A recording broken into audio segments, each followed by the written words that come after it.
अगं, घरातल्या बाईला स्वतःचं मोल कळालं तर घरातल्या इतरांना तिचं मोल कळेल. तुम्ही बायका घरातल्या सगळ्या जबाबदाऱ्या सांभाळता, पण स्वतःला मात्र सांभाळत नाही.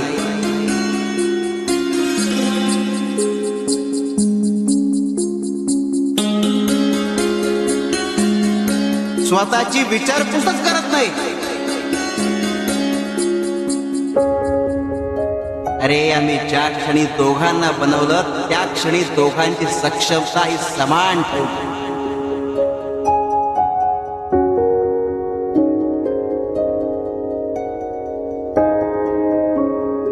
दोघांना एकमेकांच्या पूरक बनवलं.